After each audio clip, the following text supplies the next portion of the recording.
Les titres du journal sur AgriTV. Face aux difficultés de financement, comment s'organisent les cultivateurs camerounais pour survivre dans ce secteur d'activité?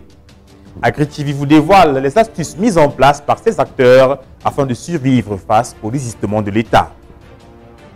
Considérée comme de l'or blanc, la tubercule de manioc propose une diversité impressionnante de dérivés. Vous ferez leur connaissance dans ce journal.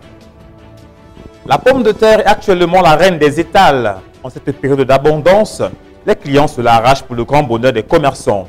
Vous en saurez plus sur la tendance des prix dans quelques instants.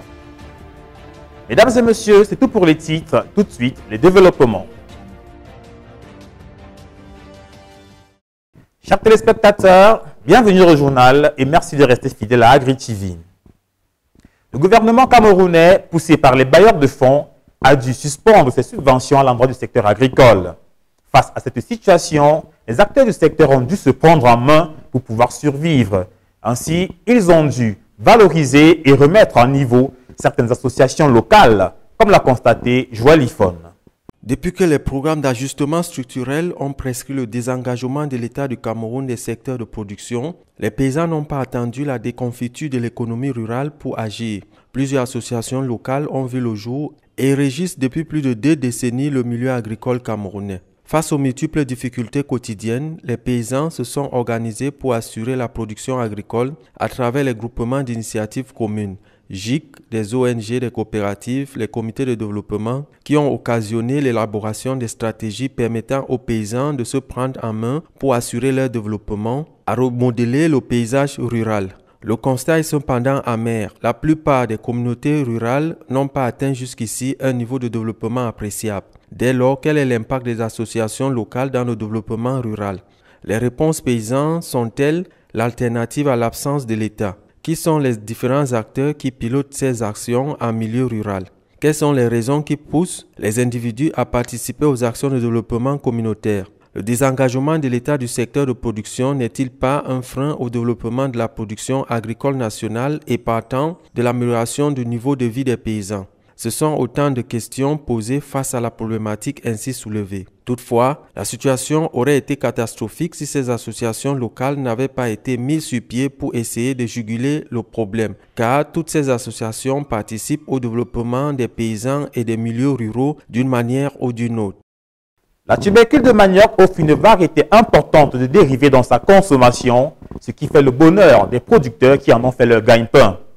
Que ce soit du couscous, du tapioca en passant par le bâton de manioc, les dérivés de la tubercule de manioc ont parfois comme une vocation salvatrice pour ceux qui touchent du doigt ce secteur. William Bangonnier vous propose quelques dérivés du féculent qu'on appelle tubercule de manioc.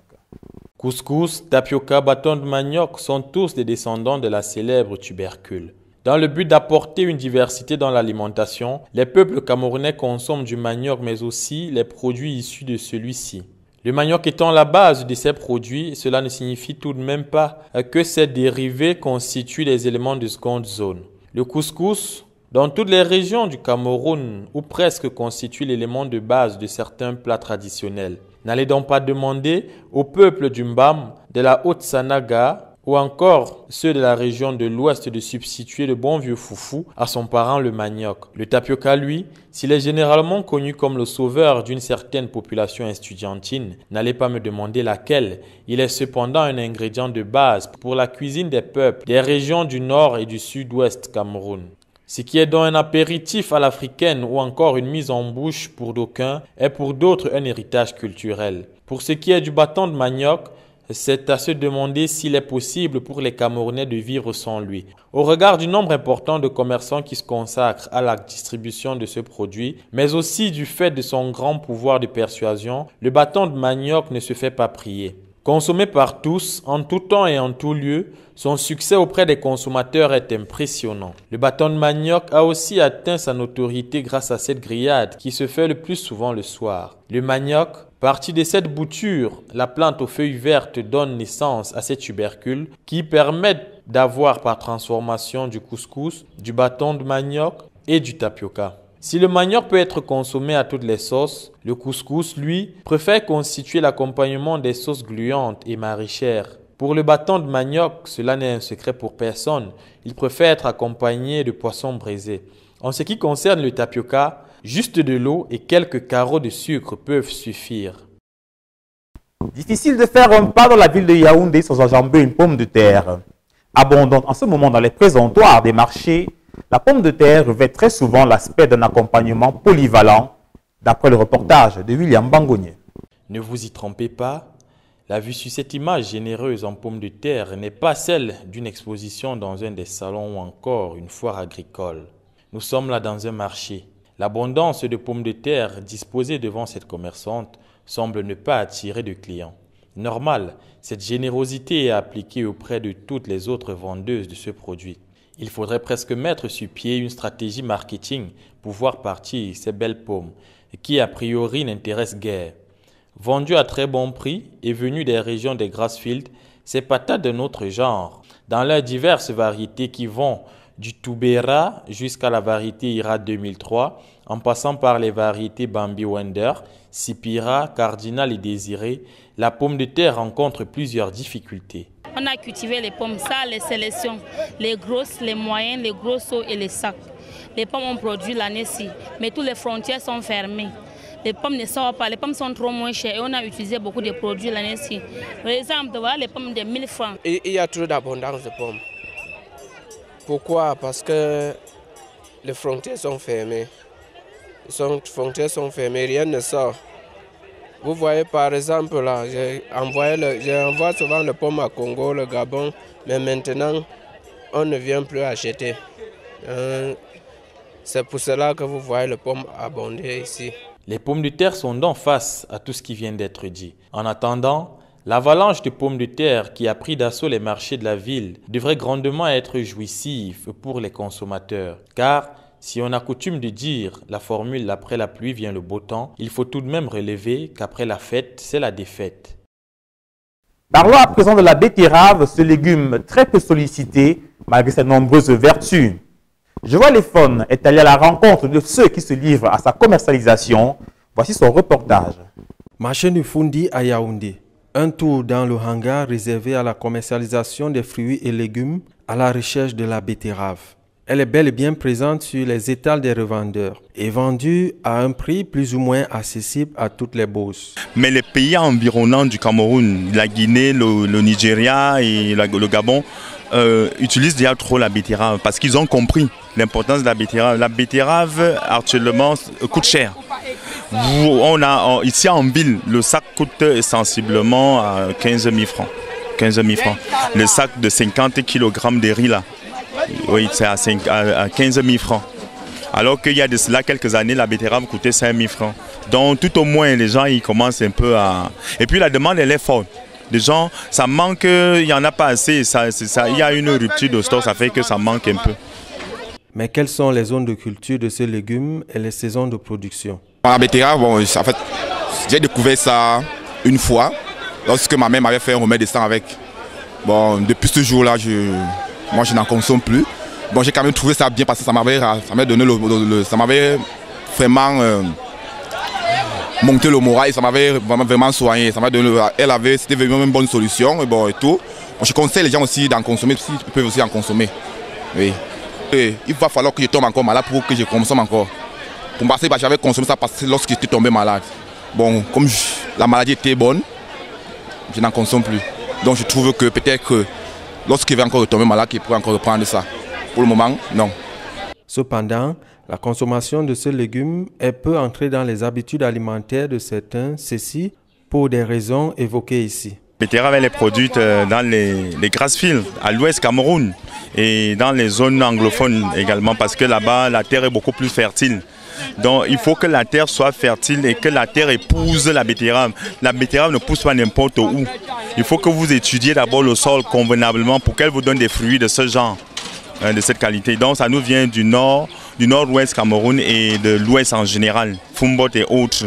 Bien que ce légume soit peu prisé, la richesse nutritive de la betterave fait de ce légume un puissant protecteur contre le cancer, les malformations congénitales et le système cardiovasculaire, entre autres, comme bénéfice pour la santé.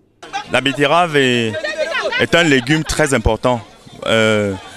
et même très utile pour les personnes qui sont en manque de sang, qu'on dit vulgairement, ils sont anémiés. Ils prennent la betterave. La betterave coûte excessivement cher en pharmacie, mais lorsqu'elle est naturelle, elle est conseillée à ces personnes anémiées et d'autres personnes. La betterave, en fait, contient beaucoup de vitamines.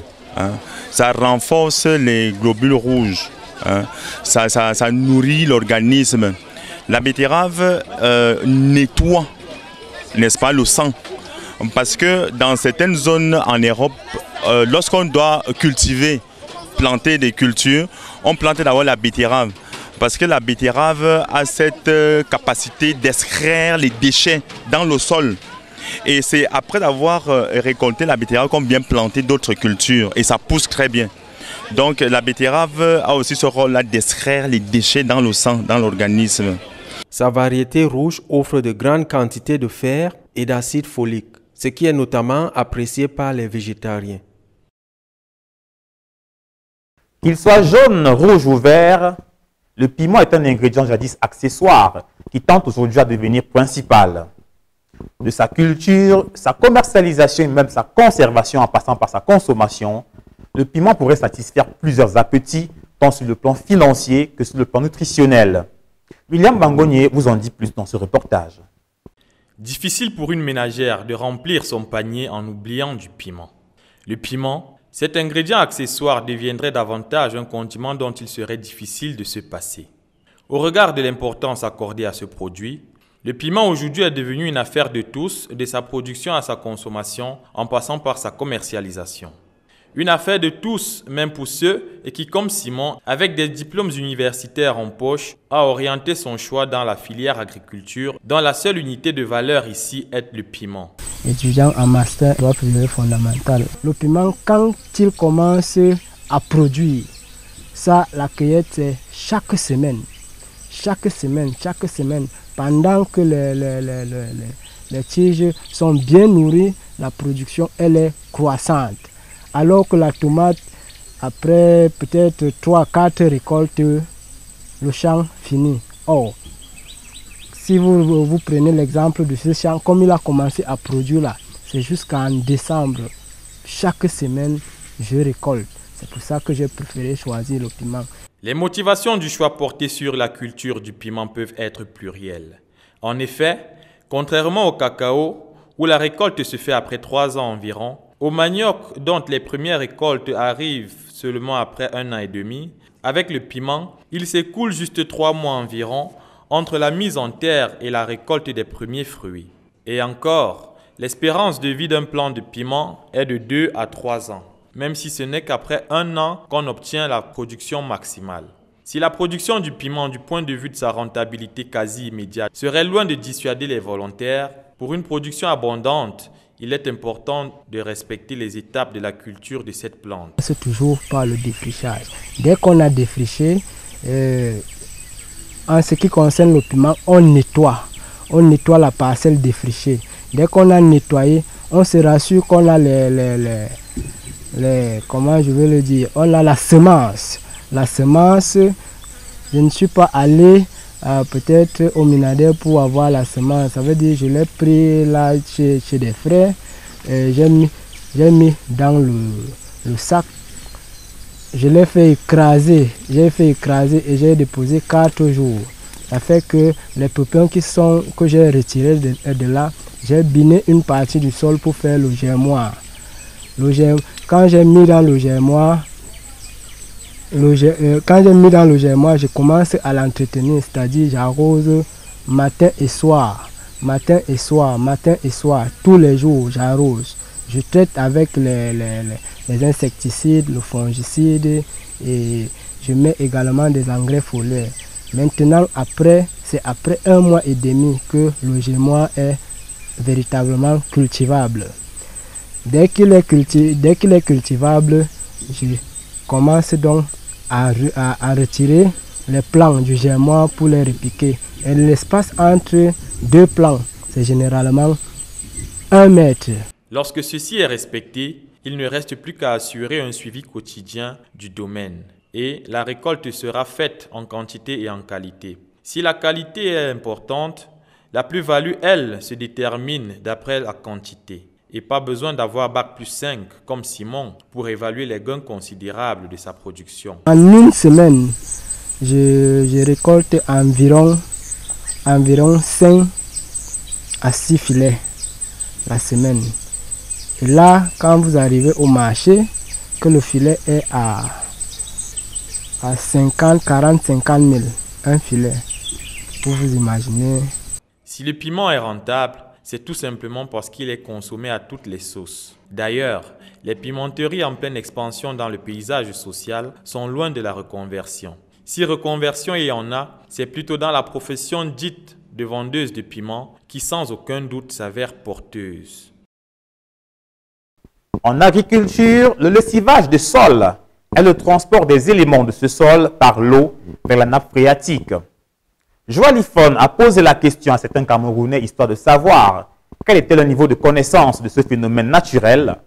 Voici leur réponse. Le lessivage du sol, en fait, en tant que réel, c'est en fait une façon de rendre le sol plus accessible ou bien plus fertile pour la production, n'est-ce pas, des matières en fait premières. Bon, je pense que le lessivage du sol, c'est détruire ce qui peut être utile à la nutrition du sol. Ouais. Par exemple, en brûlant nos brousses, nous sommes en train de lessiver le sol. Moi, me manque, l'expression me manque, c'est juste, quoi dirais-je, que le sol n'est pas fertile, c'est-à-dire l'endroit n'est pas bon pour l'agriculture. Il faut donc chercher à améliorer, c'est-à-dire la place, quoi. Quand on dit que le sol est lessivé, je pense que c'est un terme trop technique et qui renvoie naturellement à une certaine contenance, à une certaine prédisposition de l'endroit cultivable à recevoir les semences. Donc ça veut dire que c'est pour moi un sol lessivé, c'est un sol qui est riche en nutriments pour que la semence puisse donner. C'est vrai que quand on parle de lessivage de sol, bon, je pense que ça doit renvoyer automatiquement à la déminéralisation du sol. Donc le sol est réduit de certains minéraux. C'est pourquoi on utilise certains produits pour renforcer les capacités du sol. Pour moi, c'est le cas. Mesdames et messieurs, c'est tout pour ce journal réalisé avec l'aide de la rédaction d'AgriTV. Merci de l'avoir suivi et surtout bonne fête du travail. N'oubliez pas, nos programmes sont différés sur nos pages Facebook, YouTube, Twitter.